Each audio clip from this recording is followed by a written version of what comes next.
सकाळपासून देशमुखांच्या वाड्यात लगबग सुरू होती. अंगण फुलांनी सजलं होतं आणि नातेवाईकांच्या गजबजाटाने घर भरून गेलं होतं. त्या घरात एकाच दिवशी 2 लग्न होणार होती. मोठा मुलगा समर्थ आणि धाकटा मुलगा रोहित लग्नबंधनात अडकणार होते. घरातील प्रत्येक गोष्ट सुलभाताई स्वतः पाहत होत्या. दोन्ही सुनांसाठी त्यांनी साड्या, दागिने आणि भेटवस्तू घेतल्या होत्या. पण त्या दोघींना सारखी वागणूक मिळाली नव्हती. धाकटी सून रिद्धी श्रीमंत घरातील असल्याने तिच्यासाठी महागड्या वस्तू घेतल्या गेल्या होत्या. तर मोठी सून स्वरा, जी एका मध्यमवर्गीय कुटुंबातील होती, तिच्यासाठी साध्याच वस्तू घेतल्या होत्या. खरं तर सुलभाताईंना धाकटा मुलगा रोहितसाठी रिद्धीच सून म्हणून हवी होती. कारण रिद्धी एका श्रीमंत उद्योगपतीची मुलगी होती. त्यामुळे रोहितचं लग्न तिच्याशी ठरताच त्या खूप खुश झाल्या होत्या. पण मोठा मुलगा समर्थ मात्र स्वराला पसंत करत होता. स्वराचा साधेपणा, नम्र स्वभाव आणि संस्कार पाहून तो पहिल्याच भेटीत तिच्या प्रेमात पडला होता. घरच्यांनीही समर्थच्या निर्णयाला पाठिंबा दिला. त्यामुळे मनाविरुद्ध का होईना सुलभाताईंना हे लग्न मान्य करावं लागलं. पण त्याच दिवसापासून त्यांनी दोन्ही सुनांमध्ये फरक करायला सुरुवात केली होती. दुसरीकडे स्वराला याची काहीच कल्पना नव्हती. ती एकच स्वप्न पाहत होती. हे घर आता माझं आहे. इथल्या प्रत्येकाचं मन मी माझ्या प्रेमाने जिंकेन. पण तिच्यासाठी नियतीने काही वेगळंच लिहून ठेवलं होतं. लग्नाचा सोहळा मोठ्या आनंदात पार पडला. दोन्ही नववधूंचं देशमुख कुटुंबात उत्साहात स्वागत झालं. गृहप्रवेशाच्या वेळी सुलभाताईंनी दोघींचं औक्षण केलं. पण त्यांच्या मनातला भेदभाव मात्र कायम होता. घरात पाऊल ठेवता स्वराने देवासमोर हात जोडले. देवा, या घरात सगळ्यांचं प्रेम मिळू दे. मी या घराला माझं घर समजून जपेन. दुसऱ्याच दिवशी पहाटे स्वरा उठली. देवपूजा करून तिने चहा आणि नाश्त्याची तयारी सुरू केली. इतक्यात सुलभाताई स्वयंपाकघरात आल्या. उठलीच आहेस तर नाश्ताही करून ठेव. हो आई, स्वरा हसत म्हणाली. तेवढ्यात रिद्धी उठून आली. Good morning I. सुलभाताई लगेच हसत म्हणाल्या. अगं, तू कशाला किचनमध्ये आलीस? जा, आरामात तयार हो. इथलं स्वरा बघेल. रिद्धी पुन्हा तिच्या खोलीत निघून गेली. स्वराने मनात कोणताही गैरसमज करून घेतला नाही. तिला वाटलं रिद्धी धाकटी आहे म्हणून आई तिच्यावर थोडं जास्त प्रेम करत असतील. हळूहळू सगळं सुरळीत होईल. पण दिवसामागून दिवस जात होते तरी काहीच बदलत नव्हतं. घरातील झाडलोट, स्वयंपाक, कपडे धुणं, पाहुण्यांचा चहा नाश्ता, सगळी कामं स्वरा एकटीच करत होती. रिद्धी मात्र उशिरा उठायची, दिवसभर आराम करायची आणि पाहुण्यांसमोर गोड बोलून सगळ्यांची मर्जी जिंकायची. एकदा शेजारच्या मीनाताईंनी सहज विचारलं, ताई, मोठी सून दिसत नाही. सुलभाताई सहज म्हणाल्या, अगं, तिला कामाची सवय आहे. घरातली सगळी कामं तीच करते. हे शब्द स्वयंपाकघरात उभ्या असलेल्या स्वराच्या कानावर पडले. क्षणभर तिचे डोळे पाणावले. पण तिने स्वतःला सावरलं. एक ना एक दिवस आईंना माझी किंमत नक्की कळेल. हा विचार मनाशी पक्का करून ती पुन्हा आपल्या कामाला लागली. पण तिला माहीत नव्हतं तिची खरी परीक्षा तर अजून सुरू व्हायची होती. दिवस सरत होते पण घरातलं चित्र बदलत नव्हतं.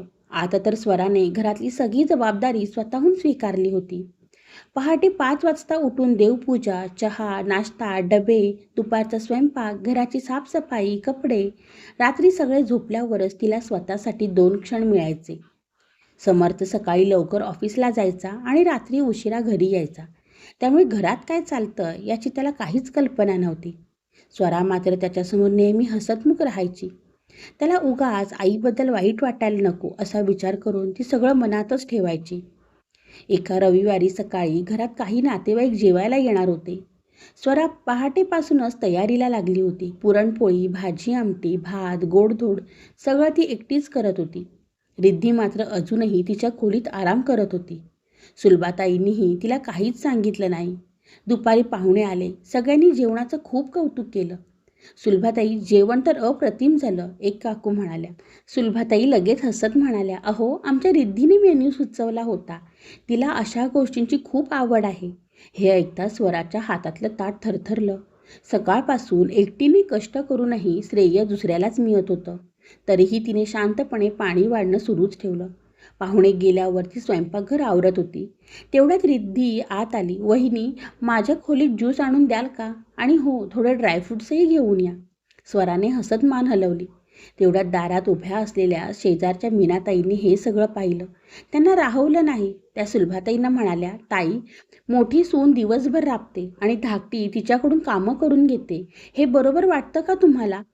सुलभाताईंचा चेहरा लगेच बदलला. मीनाताई, आमच्या घरचे निर्णय आम्ही घेऊ, तुम्ही यात पडू नका. मीनाताई शांतपणे निघून गेल्या, पण त्यांच्या शब्दांनी स्वराच्या मनाला आधार मिळाला. किमान कोणीतरी तिचा त्रास ओळखला होता. त्या रात्री समर्थ जेवायला बसला. स्वराने त्याच्यासमोर गरम गरम फुलके वाढले. तू बस ना, आपण एकत्र जेवू. समर्थ प्रेमाने म्हणाला. तुम्ही जेवा, मी नंतर जेवते. नेहमीप्रमाणे स्वराने उत्तर दिलं. समर्थला पहिल्यांदाच जाणवलं. लग्नाला काही महिने झाले, पण स्वराने त्याच्यासोबत निवांत बसून जेवण केलं होतं का? त्याने मनात ठरवलं, उद्या ऑफिसला न जाता पूर्ण दिवस घरीच राहायचं. दुसऱ्या दिवशी सकाळी त्याने तब्येत थोडी बरी नाही सांगून त्याने ऑफिसमध्ये सुट्टी कळवली आणि घरीच थांबला. दिवसभर घरात राहिल्यामुळे पहिल्यांदाच त्याच्या नजरेसमोर घरात काय चाललं हे स्पष्ट दिसू लागलं. नेहमीप्रमाणे पहाटे 5 वाजता स्वराची धावपळ सुरू झाली. तिने देवपूजा केली, चहा बनवला, नाश्ता तयार केला आणि सगळ्यांचे डबे भरले. समर्थ शांतपणे आपल्या खोलीतून हे सगळं पाहत होता. 7:30 वाजले तरी रिद्धीच्या खोलीचं दार उघडलं नव्हतं. सुलभाताईंनी मात्र एकदाही तिला उठवलं नाही. थोड्या वेळाने रिद्धी आळस देत बाहेर आली. आई, माझ्यासाठी कॉफी बनवायला वहिनीला सांगा ना, डोकं खूप दुखतंय. स्वरा, आधी रिद्धीसाठी कॉफी करून दे. सुलभाताईंनी सहज आवाज दिला. हो आई. स्वरा पुन्हा स्वयंपाकघरात वळली. समर्थच्या कपाळावर आठ्या उमटल्या. स्वराने कॉफी बनवून रिद्धीच्या हातात दिली आणि पुन्हा भाजी चिरायला लागली. थोड्याच वेळात रिद्धी पुन्हा आली. वहिनी, माझ्या खोलीतले कपडे वॉशिंग मशीनमध्ये टाकून द्याल का? मला बाहेर जायचं आहे. स्वरा काही बोलणार इतक्यात सुलभाताई म्हणाल्या. हो हो, ती करेल, तू जाऊन तयार हो. हे ऐकून समर्थला आता गप्प बसणं अशक्य झालं. तो हॉलमध्ये आला. आई, एक विचारू? विचार. या घरात स्वरा सून आहे की नोकराणी? सुलभाताई दचकल्या. हे काय बोलतोयस? मी कालपासून सगळं पाहतोय. सकाळपासून रात्रीपर्यंत ती एकटीच काम करते आणि रिद्धी फक्त आदेश देते. तुला खरंच यात काही चुकीचं वाटत नाही? सुलभाताईंचा आवाज चढला. रिद्धीला अशा कामांची सवय नाही. तिच्या माहेरी नोकर होते. समर्थही थोडा कडक आवाजात म्हणाला. आई, रिद्धीला कामाची सवय नाही हे मी मान्य करतो, पण म्हणून सगळी जबाबदारी फक्त स्वरानेच का उचलायची? ती या घराची सून आहे, नोकराणी नाही. घरात शांतता पसरली. रिद्धीने मध्येच बोलण्याचा प्रयत्न केला. दादा, तुम्ही उगाच मोठा विषय करताय. समर्थने तिच्याकडे रागाने पाहत म्हणाला. मोठा विषय? वहिनी म्हणून तू तिचा कधी आदर करण्याऐवजी तिच्याकडून स्वतःची कामं करून घेतेस आणि तुला हा छोटा विषय वाटतो? रिद्धीने नजर खाली केली. सुलभाताई रागाने म्हणाल्या. समर्थ, तुला तुझ्या बायकोची इतकीच काळजी असेल तर तिला घेऊन वेगळं राहा. आमच्या घराचे नियम बदलणार नाहीत. हे शब्द ऐकता स्वराच्या हातातून पाण्याचा ग्लास खाली पडला. आई, असं काही बोलू नका. माझ्यामुळे घरात भांडण नको, ती घाबरत म्हणाली. पण समर्थचा निर्णय झाला होता. त्याने स्वराचा हात हातात घेतला. आजपर्यंत तू या घरासाठी खूप काही केलंस. आता माझी वेळ आहे तुझ्यासाठी उभं राहायची. तो सुलभाताईंकडे पाहत म्हणाला. आई, मला तुझ्याशी वाद घालायचा नाही, पण ज्या घरात माझ्या पत्नीला मान सन्मान मिळत नाही त्या घरात आणखी ठेवू शकत नाही. म्हणून आज आम्ही हे घर सोडून जात आहोत. इतकं बोलून तो आणि स्वरा आपल्या खोलीकडे निघाले. सुलभाताई अजूनही त्याला थांबवतील अशी स्वराची अपेक्षा होती, पण त्या जागच्या जागी निशब्द उभ्या होत्या. त्या दिवशी संध्याकाळी समर्थ आणि स्वरा नवीन भाड्याच्या घरात राहायला गेले. देशमुखांच्या मोठ्या घरात आता सुलभाताई, त्यांचे पती रोहित आणि रिद्धी एवढेच उरले होते. घरात सगळं तसंच होतं. सुलभाताईंना मात्र अजूनही खात्री होती, समर्थचा राग शांत झाला की तो स्वराला घेऊन परत येईल. त्या निर्धास्त होत्या. त्यांना वाटलं होतं 2-4 दिवसांचा हा राग आहे, सगळं पुन्हा पूर्वीसारखं होईल. पण तिसऱ्याच दिवशी सकाळी त्यांचा हा गैरसमज दूर झाला. सकाळचे 7 वाजले होते. नेहमीप्रमाणे घरभर चहाचा सुगंध दरवळत नव्हता. सुलभाताई झोपेतून उठल्या आणि स्वयंपाकघरात गेल्या. स्वयंपाकघरही शांत होतं. सिंकमध्ये कालच्या रात्रीची भांडी तशीच पडली होती. त्याने रिद्धीच्या खोलीचं दार ठोठावलं. रिद्धी, उठ बाळा, चहा बनव, रोहितलाही ऑफिसला जायचं आहे. रिद्धीने अर्धवट डोळे उघडले. आई, मला एवढ्या सकाळी उठायची सवय नाही. तुम्ही आज करा ना, उद्यापासून बघू. सुलभाताईने काहीही न बोलता स्वतःच चहा केला. पण तो चहा पिताना त्यांना नकळत स्वराची आठवण आली. तिच्या हातच्या चहाला किती छान चव असायची. तेवढ्यात रोहित ऑफिसला जाण्यासाठी तयार झाला. आई, नाश्ता तयार नाही का अजून? हो, करते. घाईघाईत सुलभाताईंनी पोहे केले, पण मीठ जास्त झाल्यामुळे रोहित 2 घास खाऊन उठला. आई, राहू दे, बाहेर खाईन काहीतरी. हे ऐकून सुलभाताईंच्या मनाला वाईट वाटलं. दिवसभर घर अस्ताव्यस्त पडलं होतं. कपडे धुवायचे होते, फरशी पुसायची होती, भाजी आणायची होती, दुपारचा स्वयंपाक करायचा होता. रिद्धी मात्र हॉलमध्ये बसून मोबाईलवर व्हिडिओ पाहत होती. रिद्धी, जरा भाजी चिरशील का? सुलभाताईंनी विचारलं. रिद्धीने नाराजीने चेहरा केला. आई, माझं डोकं दुखतंय, तुम्हीच करा ना. सुलभाताईंनी पुन्हा काहीच बोललं नाही. रिद्धी थोडीफार मदत करायची, पण तेवढी चिडचिडसुद्धा करायची. तिच्या चांगुलपणाचा मुखवटा हळूहळू उतरू लागला होता आणि तिच्या गोड बोलण्याची जागा आता उद्धटपणाने घेतली होती. सायंकाळी काही नातेवाईक अचानक घरी आले. पूर्वी असं झालं की स्वरा क्षणात चहा नाश्ता तयार करायची. आज मात्र सुलभाताईंची धावपळ उडाली. चहा उकळताना दूध उतू गेलं, नाश्ता तयार करायला उशीर झाला. रिद्धी मात्र पाहुण्यांमध्ये बसून गप्पा मारत होती. एक काकू हसत म्हणाल्या, अगं सुलभा, मोठी सून दिसत नाही आजकाल. क्षणभर सुलभाताई गप्प राहिल्या, मग हळू आवाजात म्हणाल्या, ती आता वेगळी राहते. अरे रे, इतकी गुणी मुलगी होती, तिच्या हातचा चहा अजूनही आठवतो. काकूंचं ते वाक्य सुलभाताईंच्या मनाला खोलवर लागलं. रात्री सगळे झोपल्यावर त्या एकट्या स्वयंपाकघरात बसल्या होत्या. समोर रिकामे कप, सिंकभर भांडी आणि डोळ्यांसमोर सतत एक चेहरा, स्वरा. पहिल्यांदाच त्यांच्या डोळ्यात पश्चातापाचे अश्रू आले. त्या स्वतःशीच पुटपुटल्या, मी खूप मोठी चूक केली.